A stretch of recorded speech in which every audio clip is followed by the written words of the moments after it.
नमो भगवते वासुदेवाय। ओम नमो भगवते वासुदेवाय। ओम नमो भगवते वासुदेवाय। नारायणं नमस्कृत्य नरं चैव नरोत्तमं देवीं सरस्वती व्यासं ततो जयमुदीरयेत्। नष्टप्रायेषु अभद्रेषु नित्यं भागवत सेवया भगवती उत्तमा श्लोके भक्तिर्भवति नैष्टिकी। ओम अज्ञानतिमिरान्धस्य ज्ञानाञ्जनशलाकया चक्षुर्मीलितं येन तस्मै श्रीगुरुवे नमः। श्रीचैतन्यमनोभीष्टं स्थापितं येन भूतले स्वयं रूपः कदा मह्यं ददाति स्वपदान्तिकं। वन्देऽहं श्रीगुरु श्रीयुतापदकमलं श्रीगुरून् वैष्णवांश्च श्रीरूपं साग्रजातं सहगण रघुनाथान्वितं तं सजीवं साद्वैतं सावधूतं परिजनसहितं कृष्ण चैतन्य देवं श्री राधा कृष्ण पादान् सहगण ललिता श्री विशाखान्वितांश्च। हे कृष्ण करुणा सिंधु दीन बंधु जगतपते गोपेश गोपिका कांता राधा कांत नमोस्तुते। तप्त कांचन गौरांगी राधे वृंदावनेश्वरी वृषभानुसुते देवी प्रणमामि हरिप्रिये। वाञ्छाकल्पतरुभ्यश्च कृपा सिन्धुभ्यैव च पतितानां पावनेभ्यो वैष्णवेभ्यो नमो नमः। जय श्री कृष्ण चैतन्य प्रभो नित्यानंदा श्री अद्वैत गदाधर शिवास आदि गौर भक्त वृंदा। हरे कृष्णा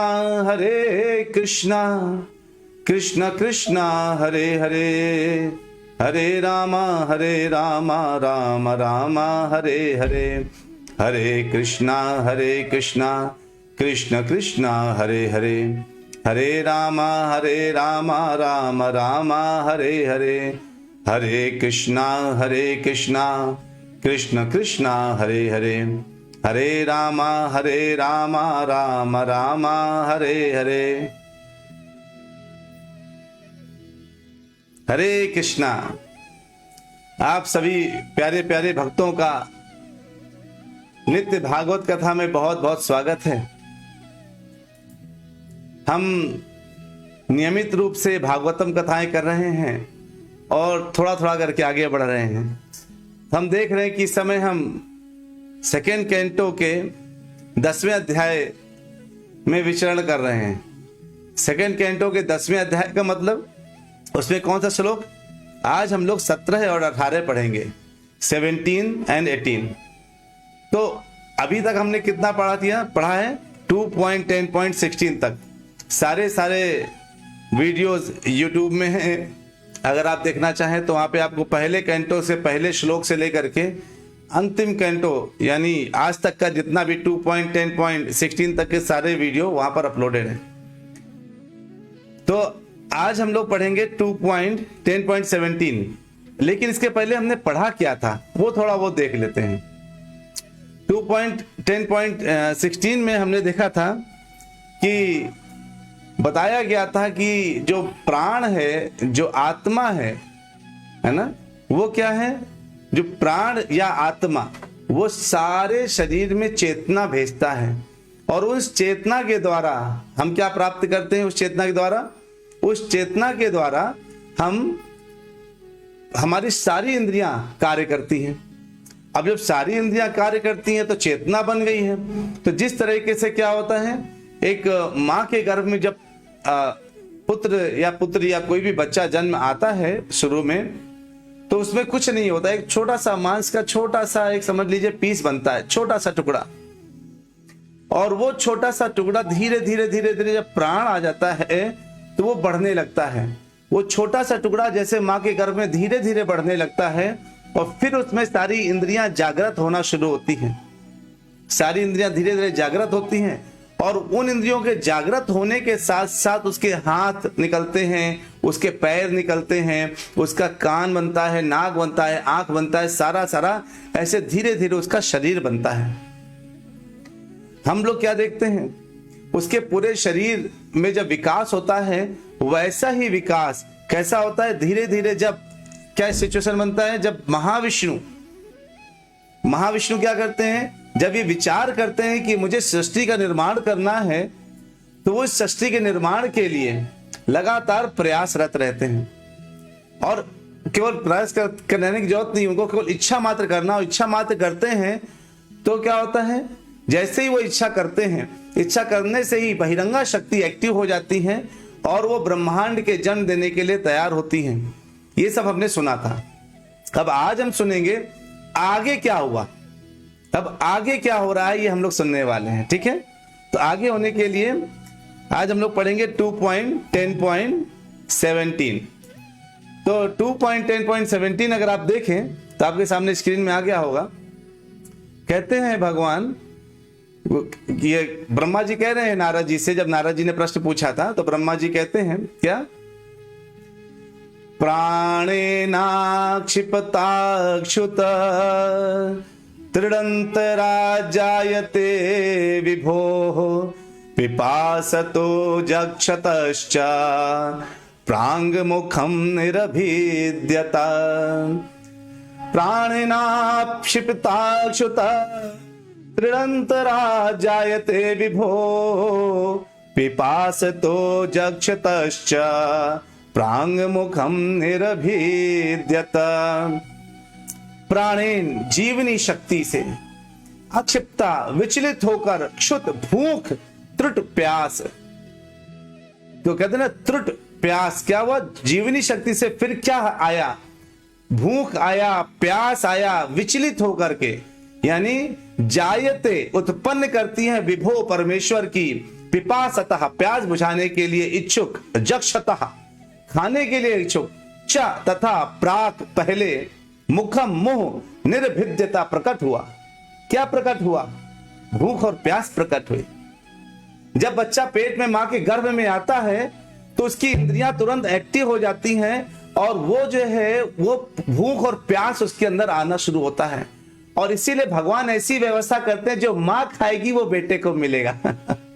देखिए भगवान की व्यवस्था, एक ऐसा नली सेट कर देते हैं माँ और बेटे के बीच में, जो पुत्री जो भी बच्चा पेट में है, वो ऐसा एक नली सेट कर देते हैं कि वहीं से सांस जाएगी, वहीं से खाना जाएगा, वहीं से पानी जाएगा।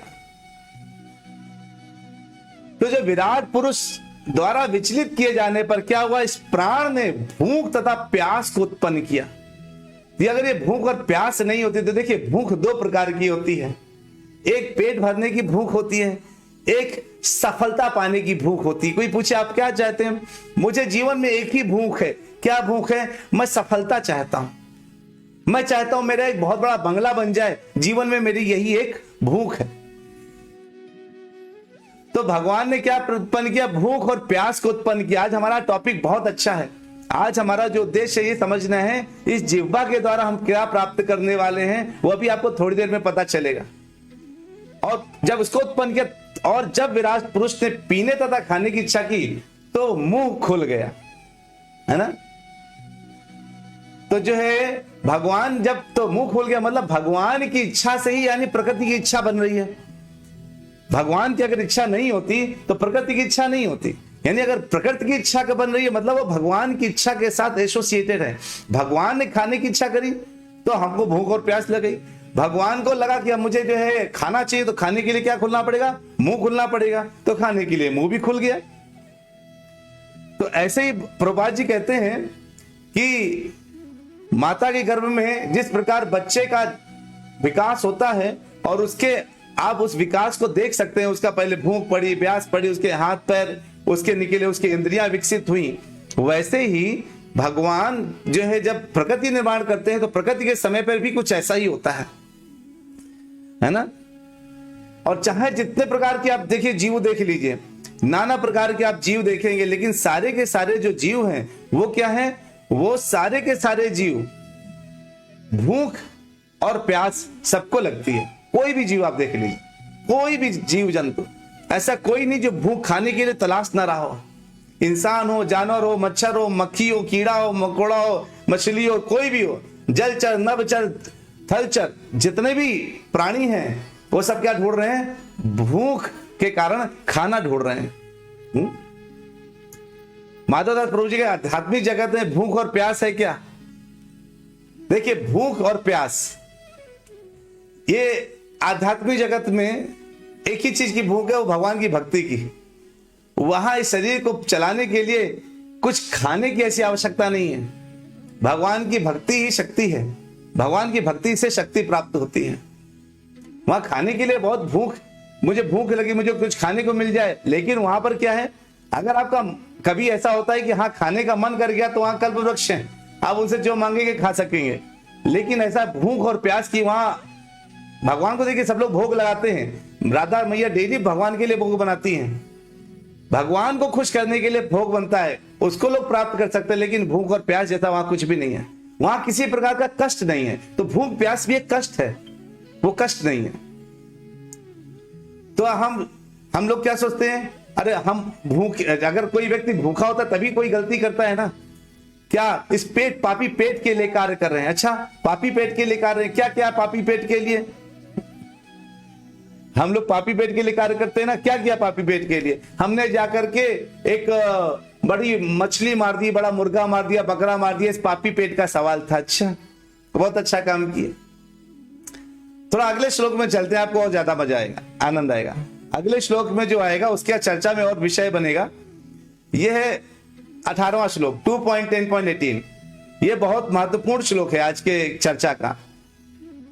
श्लोक क्या है देखिए, पढ़िए साथ में। मैं एक पढ़ूंगा, मैं दोबारा फिर पढ़ूंगा ताकि आप लोग उसको रिपीट कर सकते हैं। हमें धीरे धीरे श्लोक पढ़ना भी आना चाहिए, है ना। मुख तालु निर्भिन्नम जिह्वा तत्रोपजायते ततो नाना रसो जज्ञे जिह्वायोधिगम्यते। मुख तस्तालु निर्भिन्नम जिह्वा तत्रोपजायते ततो नाना रसो जज्ञे जिह्वायोधिगम्यते। मेरे साथ पढ़ा आप लोगों ने? हाँ, मेरे साथ पढ़िए। तो आप धीरे धीरे श्लोक पढ़ना जब जानेंगे ना, तो आपको और आनंद आएगा। एक बार फिर पढ़ते हैं, बहुत अच्छा श्लोक है। मुक्तस्तालु निर्भिन्नम जिह्वा तत्रोपजायते ततो नाना रसो जज्ञे जिह्वायोधिगम्यते। हरि बोल। मुक्ता, मुख से, तालु, तालु आप जानते ना, तालु निर्भिन्नम उत्पन्न, जिह्वा जीव, तत्र तत्पश्चात उपजायते प्रकट होती है। फिर मुख में क्या प्रकट होती है? जिह्वा उत्पन्न होती है, प्रकट होती है। और इन सब के बाद विविध स्वादों की उत्पत्ति होती है। अब जब जीव बन गया तो जीव किसको प्राप्त करेगा? स्वादों को उत्पन्न प्राप्त करना चाहता है। तो इन सब के बाद क्या उत्पन्न होता है? स्वाद उत्पन्न होते हैं। और वो जो स्वाद उत्पन्न हुए, उस जिससे फिर जीव उनका स्वाद ले सके। अब ये जीव सबसे खतरनाक चीज आ गई, सबसे डेंजरस जीव। देखिए, भगवान ने हमको सब कुछ क्या दिया है? अगर आप ध्यान दीजिए, आपके आंखें कितनी हैं? 2 आंखें हैं, है ना। कान कितने हैं? 2 कान हैं। नाक के छेद कितने? 2 छेद हैं नाक में। लेकिन 2 कानों से एक कार्य हो रहा है सुनने का, 2 आंखों से एक कार्य हो रहा है देखने का, लेकिन 2 नॉस्ट्रिल से एक कार्य हो रहा है सूंघने का। लेकिन वहां पे आप ये देखिए, जो जीव है वो एक है, लेकिन ये एक जीव 2 कार्य करती है। पहला कार्य कौन सा कर रही है? पहला कार्य है इसका कौन सा? स्वाद लेके खाने का। और दूसरा कार्य कौन सा है? बोलने का।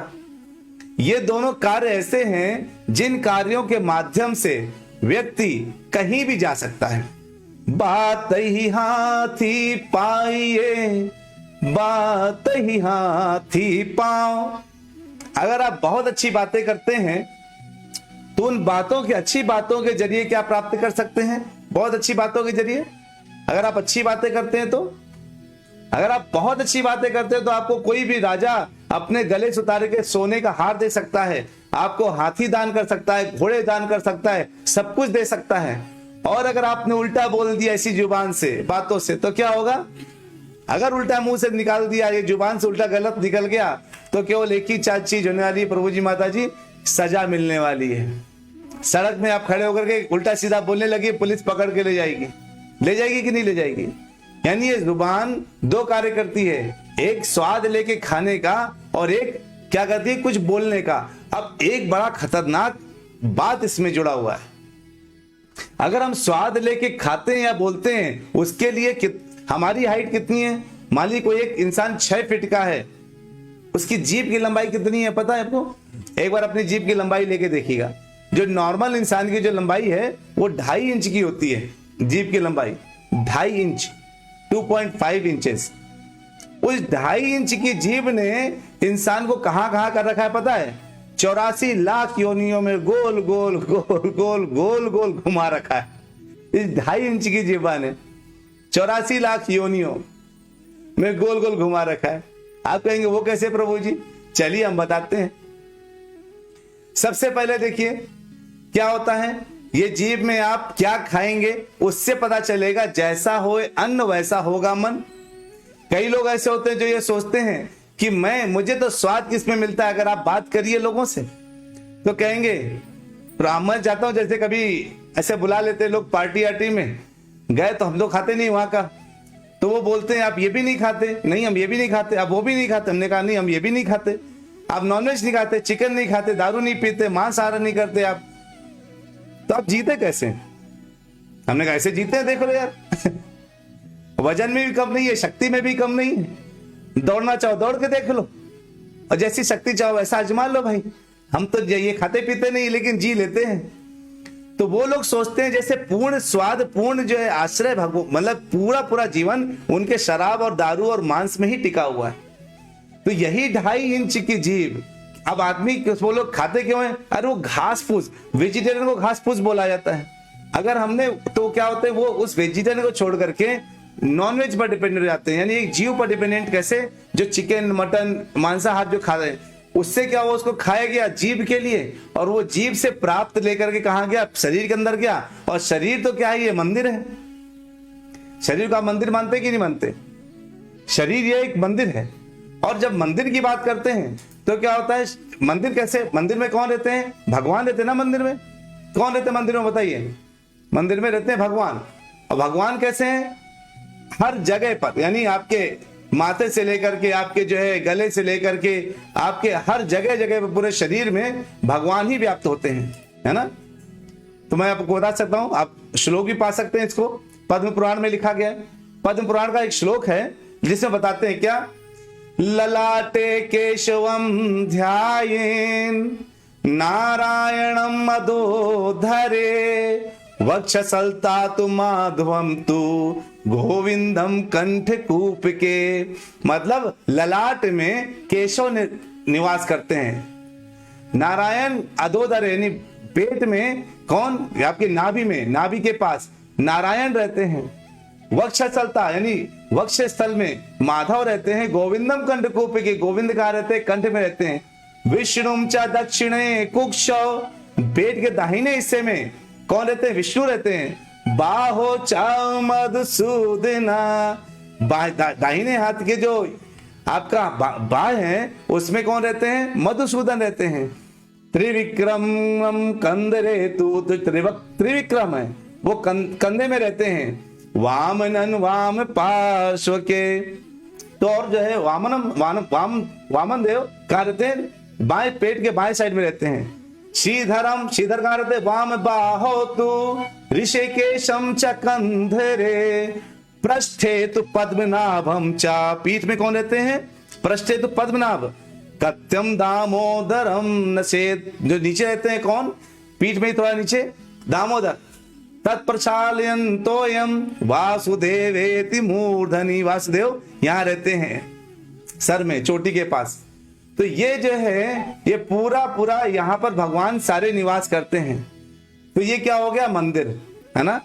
अब इस मंदिर में क्या हुआ? हमने 2.5 इंच के जीवा के संतुष्टि के लिए, ताकि उसको बड़ा आनंद मिल जाए, हमने अपने शरीर में क्या डाल दिया? मांस डाल दिया। तो ये मंदिर, भगवान ने मंदिर बना के भेजा, ये मंदिर है, और हमने क्या डाल दिया वहां पर? मांस डाल दिया। जब हमने उसे मांस डाला या कोई भी कुछ भी डाल दिया, जो मर्जी है मुंह के द्वारा डाल दिया, इस मंदिर को हमने डस्टबिन बना दिया। मुंह देखा उधर, अरे ये पक रहा है, वो मिल रहा है, कैसा मिल रहा है, कैसा बन रहा है, भगवान का प्रसाद है कि नहीं है, कुछ पता नहीं। सीधे जाके हमने कप से मुंह में डाला और पेट टप से पहुंच गया। बाद में हप से सुबह सुबह पता चला कि दिन भर डॉक्टर के पास जाना पड़ रहा है ना। ये अगर जिह्वा से केवल और केवल भगवान का प्रसाद जाए तो क्या होगा? भगवान का प्रसाद अगर जाएगा तो भगवान के प्रसाद में आपको इतना भी प्रॉब्लम नहीं होगा कि आपको कभी भी पेट के लिए डॉक्टर के पास जाना पड़े, क्योंकि भगवान के प्रसाद आपको वही बनाते हैं जो आपको जो है, जो भगवान को पसंद है। तो इसके लिए भक्ति विनोद ठाकुर जी ने बहुत बढ़िया बात बताया है, वो मैं आपको दिखाता हूं। क्या बताया भक्ति विनोद ठाकुर जी ने?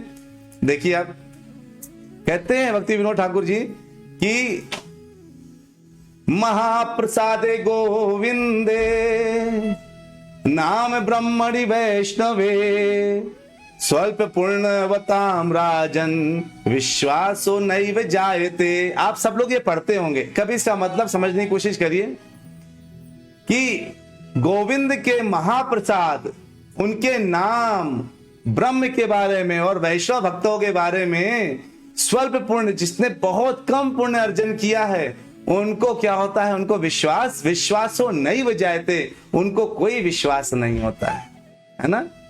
ये तो पहला पॉइंट बोला। अब दूसरा बड़ा गंभीर विषय बोला।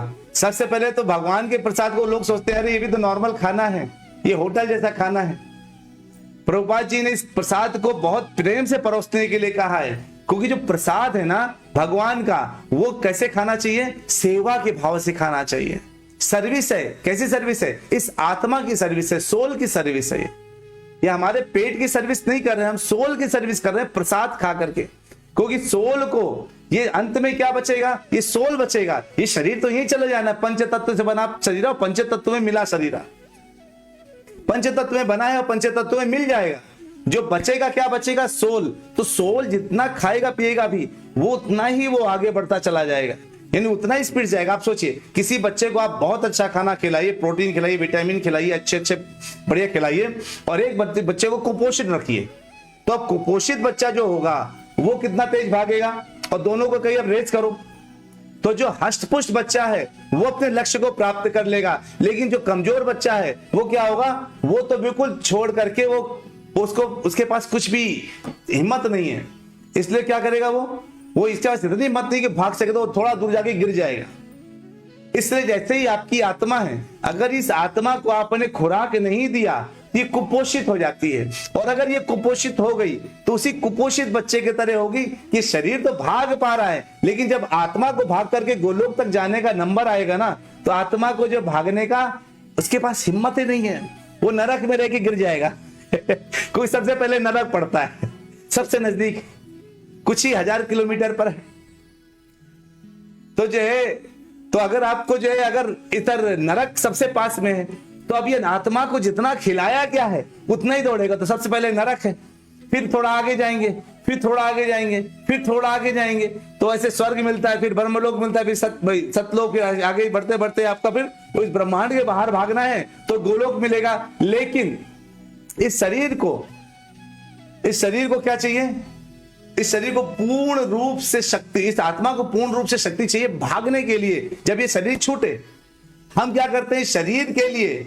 अब किसी ने कहा बॉडी बिल्ड करने से बहुत फायदा होता है, तो बॉडी बिल्ड करने के लिए लोगों ने क्या किया? खूब चिकन खाया। अरे एक दो लोग मैं देखा जो केवल चिकन उबाल के नमक डाल के खा लेते, कहते इससे मुझे बहुत शक्ति मिली, बहुत ये बॉडी जो आपने बना ली ना प्रोटीन और विटामिन के नाम पर, जो चिकन और मटन खा करके, वो दाल वगैरह में भी अवेलेबल है। कई लोग बहस करते हैं, प्रभु जी आप जो दाल की बात करते हैं, अगर आप जीवन की बात करते हो, दाल में भी तो जीवन है, फलों में भी जीवन है, आप उनको क्यों खाने की बात करते हैं? तो जो है, अगर हम फलों में भी जीवन है, सब में जीवन है, लेकिन आप एक बात ध्यान से सोचिए, अगर आप पेड़ की एक डाल काटते हैं तो पेड़ के 2 डालें निकल आती हैं। चिकन की एक टांग काटने से अगर चिकन की 2 टांगे निकल आए तो आप खा लीजिए, आप एक चिकन खाइए, 2 चिकन बाहर आए तो ठीक है, फिर कोई दिक्कत नहीं। आप एक चिकन खा के 2 चिकन पैदा कर दे रहे हैं तो बात दूसरी है, तो आप मांसाहार कर सकते हैं। लेकिन भगवान ने ऐसी व्यवस्था बनाई है कि वो चिकन भी उसी डाल पर निर्भर है और आपको भी उसी डाल पर निर्भर रखा है कि आप उसी डाल पर निर्भर रहिए और खाइए, क्योंकि उस पे वृक्ष आपको दिया। वृक्ष का मतलब है जिसको काटा जा सके, उसका मतलब यही भगवान ने बोला। तभी भगवान बोलते पत्रम पुष्पम फलम तोयम। इस जिह्वा से, ये जिह्वा का मैजिक है, इस जिह्वा का जादू है ये। अगर जिह्वा के जादू को हमने समझ लिया तो हम परम सुख की प्राप्ति कर सकते हैं, जो आज हमारा विषय है। तो जिह्वा का जादू क्या है? व्हाट्स द मैजिक ऑफ जिह्वा? वो कहते हैं कि जो है जिह्वा का मैजिक, जिह्वा का जादू वो क्या है?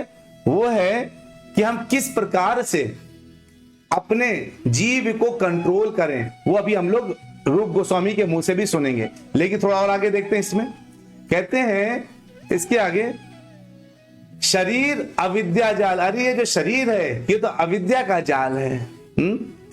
इसको पता नहीं है, शरीर में तो कुछ पता नहीं, शरीर को तो कुछ पता नहीं है। तो ये शरीर किसके द्वारा घेरे में आ चुका है?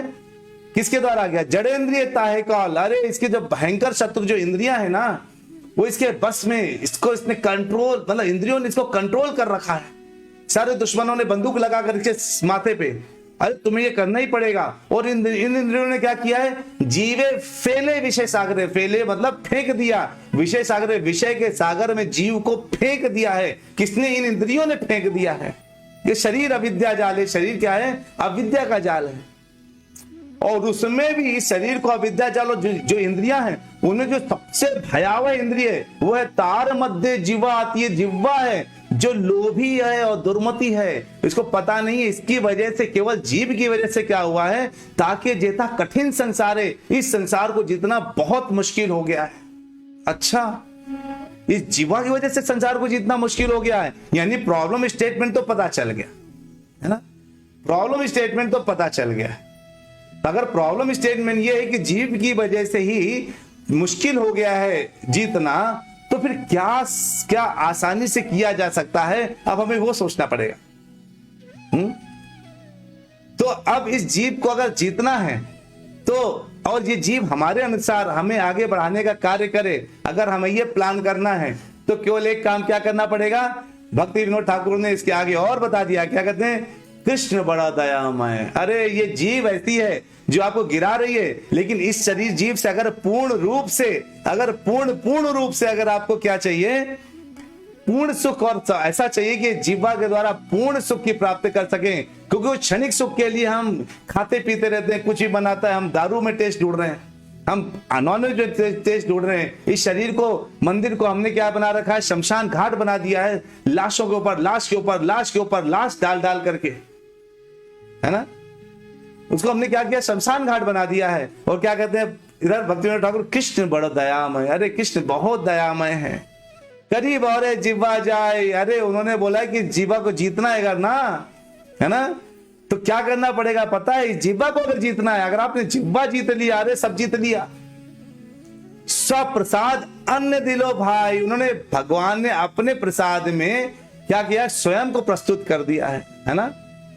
तो उन्होंने हमें अपना प्रसाद जो दिया है ना, ये स्वयं को प्रस्तुतिकरण कर दिया उसमें। सही अन्नामृत पाओ। इसीलिए इस भगवान के प्रसाद को ही केवल पाओ, कुछ और मत पाओ। और प्रसाद में नहीं कि हमने नॉनवेज पकाया तो नॉनवेज चढ़ा दिया। नहीं नहीं, भगवान कहते हैं मुझे क्या पसंद है, अपने आप के लिए कहते हैं पत्रम पुष्पम फलम तोयम। ये 4 चीजें पसंद है, यानी pure veg without onion garlic, उनको ये पसंद है। तो कहते हैं सही अन्नामृत पाओ। और जो है उसके लिए बोलते हैं राधा कृष्ण गुण गाओ। और ये गाओ, फिर जीवा का दूसरा कार्य क्या है? राधा कृष्ण गुण गाओ। क्यों? राधा कृष्ण का गुण गाते रहो। और क्या बोलो? प्रेम में डाको, बोलते रहो। क्या? चैतन्य निताई, चैतन्य निताई, है ना। पुकारो जोर जोर से। इन नामों को पुकारोगे तो इस जीव का सही इस्तेमाल होगा, सही प्रयोग होगा। और इस प्रयोग से क्या प्राप्त होगा? भगवान बड़ी आसानी से प्राप्त होंगे, बहुत आसानी से। हमने जो है इस जीव का उपयोग क्या कर रखा है? बिल्कुल ऐसा कर रखा है कि हमको जो पाना चाहते हैं वही, जो मर्जी आए बोल देते हैं, जो मर्जी आए खा लेते हैं। तो 2 लोगों में अंतर हो जाता है। जो भगवान का प्रसाद पाते हैं उनका जीव उनको क्या करता है, शरीर को स्वस्थ रखता है। स्वस्थ रखने के साथ साथ क्या होता है, उनको नियम कानून पता हो जाते हैं कि मुझे ये नहीं खाना है और ये खाना है। तो यही अंतर होता है भक्त में और एक अभक्त में। जो भक्त होते हैं ना, उनको पता होता है कि उनकी जीवन शैली कैसी होनी चाहिए। उनको कई बार कई भक्त जिन्होंने शुरू से इसको फॉलो किया होता है, उनको बीपी शुगर वगैरह शिकायत नहीं होती। और जो भक्तों को मान लीजिए बाद में पता चलता है और इसको फॉलो करने लगते हैं, उनको बीपी शुगर कंट्रोल हो जाता है या तो नीचे गिर जाता है। अब ये भी देखिए। और जो है तो इसमें श्री रूप गोस्वामी बहुत उत्तम बात बोलते हैं। अगर आप श्री रूप गोस्वामी की बात देखिए क्या कहते हैं, तो इसमें अगर जो है, मैं ख्याल से रूप गोस्वामी का इसमें शायद नहीं आया होगा, लेकिन कोई इधर देखिए। तो कहते हैं श्री रूप गोस्वामी, वाचो वेगम मनसा क्रोध वेगम। तो वाचो वेगम मनसा वेगम क्रोध वेगम। वाचो वेगम मनसा वेगम क्रोध वेगम जिह्वा वेगम उदर उपस्थ वेगम, है ना। यानी क्या है, वाचो वेगम, सबसे पहले उन्होंने बोला कि अपने जो बोल रहे हैं उसके वेग को कंट्रोल करना है, वाचो वेगम। फिर जब वाचो यानी जिह्वा के वेग को कंट्रोल करने की बात करी गई है, यानी जो खा रहे हैं और जो बोल रहे हैं। तो जैसे ये जिह्वा क्या मोस्टली किस चीज में काम आती है, किस चीज को करने के, हमेशा लगातार लोगों की बुराई करने के। या आप देखिए इस जिह्वा का उपयोग हम कैसे मैक्सिमम करते हैं, क्योंकि हम उल्टे सीधे भौतिक चर्चाओं में लगाते हैं इस जिह्वा को। और जब हम लगातार भौतिक चर्चाओं में लगाते रहते हैं तो क्या होता है, अरे उसने मेरा बॉस ऐसा कर रहा है, ये ऐसा कर रहा है, वो ऐसा कर रहा है, लगातार इन्हें लगाते रहते हैं और हम लगातार नीचे गिरते जाते हैं। लेकिन जिह्वा का सबसे भयंकर अच्छा उपयोग क्या है, सबसे परम उपयोग, सही उपयोग, भगवान कृष्ण की महिमा का गान करना, हरे कृष्ण महामंत्र को जपना। कई आप देखते होंगे आजकल बड़े फिल्मी गाने चलते हैं, उन फिल्मी गाने में लोग गाते हैं, उनको लगता है वो बहुत बड़े सिंगर हैं, लेकिन उस सिंगर से क्या होता है, जिस तरह से तालाब में एक मेढक होता है ना, जब बारिश होती है तो सारे मेढक कहते हैं टर टर टर टर। आपको क्या लग रहा है वो शोर मचा रहे हैं, लेकिन मेढकों से पूछिए, उनकी पार्टी चल रही होती है, वो गाना गाते हैं एक्चुअली। लेकिन गाना गाते तभी सर्प को उस टर टर से क्या होता है पता चलता है मेढक कहां पर है, और सर्प जाता है और मेढक खा लेता है। वैसे हम इसे फिल्मी गाने उल्टे सीधे गाने गा गा करके सोचते हैं हम सिंगर हैं, लेकिन एक्चुअली में क्या होता है पता है, ये जो गाने हैं, ये उल्टे सीधे गाने जो भगवान की तरफ नहीं लेके जा रहे हैं और हमको उल्टी दिशा में लेके जा रहे हैं, इन गानों का सबसे जो भयंकर रिजल्ट आता है वो ये आता है कि काल सर्प के रूप में आकर के, यम सर्प के रूप में आकर के, यमदूत सर्प के रूप में आकर के हमें डसने वाले होते हैं और वो खाने की तैयारी में रहते हैं। और हमें पतन होकर के हमारे कहां जाते हैं, इस जन्म में तो हम बहुत अच्छे सिंगर बन गए और सारे भौतिकता वाले गाने गाए, हम उसी गले से भगवान के गाने गा सकते थे, लेकिन हमने उस गले का उपयोग किस में किया, भौतिक गाने गाने में किया। और अंत में यमदूत कहते हैं, अच्छा कई लोग होते हैं जो निकलते हैं रास्ते से, मंदिर आता है पास में, ऐसे करके चल देते, कार से उतरने की हिम्मत नहीं करते। कई लोग होते हैं मंदिर आया, कार के अंदर शीशा बंद है, दूर से देखे ऐसे किए चल दिए। कुछ लोग होंगे जो शीशा नीचे करके ऐसा करके चल देंगे। कुछ होंगे जो कार को खड़ा करके उतर करके जा करके बाहर से हाथ जोड़ के फिर कार में बैठ के चले जाएंगे। और कुछ होंगे जो कार खड़ा करेंगे, प्रॉपरली पार्किंग में जाएंगे, मंदिर के अंदर जूते उतारेंगे, हाथ धोलेंगे, अंदर जाएंगे, पूरा प्रणाम करेंगे, वापस आएंगे। और कुछ ऐसे होंगे प्रणाम करने के साथ साथ थोड़ी देर बैठेंगे, वहां का प्रसाद लेकर के आएंगे। इन सब में अंतर बताता हूं, 2-4 मिनट में अंतर बता देता हूं। जब जो बंदा केवल बाहर से ऐसे करके जाता है ना, और जब वो नरक में पकड़ा होता है तो वहां से भगवान अपनी कार से निकल रहे होते हैं तो कहते भगवान भगवान, भगवान दूर से ऐसे करके निकल जाते हैं।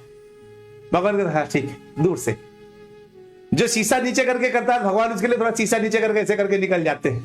वो जब चिल्ला रहा होता है, जो कार पार करके अंदर जाकर प्रणाम करता है भगवान उसके पास जाकर उसको मरहम लगा के बिल्कुल लेके चले आते हैं कि अरे मेरा थोड़ा सा इसको कम दर्द हो, दर्द नहीं होना चाहिए नरक में भी। और वो तो खैर नरक के रास्ते भी उसके बहुत कम हो जाते हैं, बहुत थोड़ी देर जर्नी हो रह जाती है अगर उससे ज्यादा पाप कर्म किए हैं। लेकिन जो बाहर जाकर के भगवान के नाम का श्रवण करते हैं, कीर्तन करते हैं, गाते हैं, भजन करते हैं, प्रसाद लेकर के आते हैं, भगवान उसको अपनी कार में बिठा के अपने साथ गोलोक ले जाते, कहते तुझे यहाँ की तरह काम नहीं, तू गलती से आ गया बेटा, टेंशन मत ले। अब हमें सोचना है कि हमें किस तरह का डिसीजन लेना है भगवान के साथ। अरे शरीर क्या है, जैसे आप, चलिए एक उदाहरण देता हूं, आप एक पेट्रोल गाड़ी चलाते हैं और पेट्रोल गाड़ी आपके पास से, तभी वहां पे आपको पता चला डीजल सस्ता है। उस लालच में यानी उस मोह में आपने अपनी पेट्रोल गाड़ी में क्या डाला लिया, डीजल डाला लिया। अब आपने डीजल डाला लिया तो क्या होगा, सस्ता तो था, लेकिन बाद में आपकी गाड़ी क्या होगी, बर्बाद होगी, खड़ी हो जाएगी, उसका लाइफ बहुत कम हो जाएगा। वैसे ये शरीर है, ये शरीर केवल और केवल बेच के लिए बनाए हैं। हम मोह लालच और लालच में आकर के, जीव के उसमें आकर के एक दूसरे की नकल करके, कई लोग कहते हैं मेरे घर में नहीं खाया जाता, अच्छा तो तुम क्यों खाते हो, अरे यहाँ दोस्तों ने सिखा दिया। अरे क्यों सिखा दिया, तुमने अपने घर का बिल्कुल छोड़ दिया और दोस्तों का सिखाया हुआ मान गए और तुमने अपने जीवन को बर्बाद कर लिया। इस मंदिर रूपी शरीर को तुमने शमशान बना दिया और यहाँ भर भर करके नॉनवेज डाला और उल्टा सीधा कचरा डाला, और लास्ट में क्या हुआ, इसका जो जहां तक जाना था उसका इंजन तो पहले ही बैठ जाएगा। गाड़ी है लेकिन इंजन काम करना बंद कर दिया, फिर उतना ही पैसा खर्च करेंगे शरीर के लिए। ये उसी प्रकार हो गया, फिर पश्चाताप करेंगे, अरे मैंने ऐसा क्यों किया, लेकिन जैसे ठीक हो जाएंगे फिर से वही कार्य करना शुरू करेंगे। इसको वैसे ही होगा जैसे एक हाथी होता है ना, गज स्नान।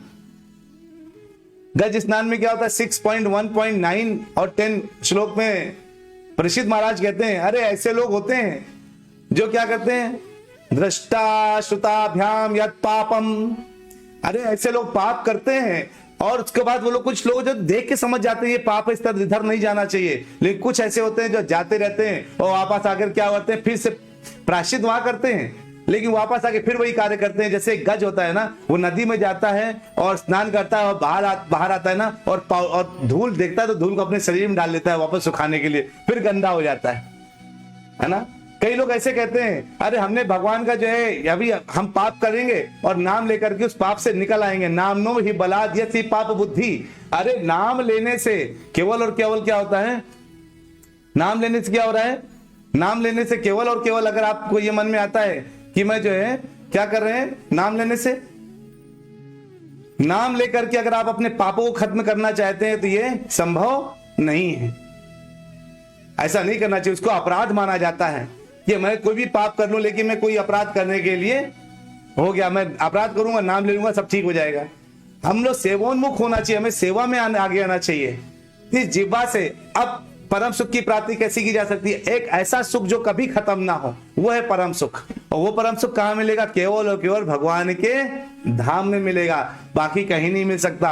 और केवल इस जिह्वा से प्रसाद खा करके और हरे कृष्ण कृष्ण कृष्ण हरे हरे, हरे राम राम राम नाम लेकर के अगर हम केवल अपना जीवन व्यतीत करें तो हम इस लोक को छोड़कर गोलोक जा सकते हैं। और जब इस लोक को त्यागने के बाद जब गोलोक पहुंचेंगे तो वहां से कभी नीचे नहीं आएंगे और परम सुख की प्राप्ति के लिए हम लोग पहुंच जा सकते हैं।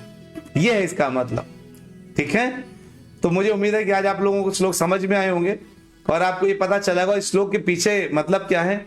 किसी ने कोई प्रश्न पूछा है तो मैं देख लेता हूं।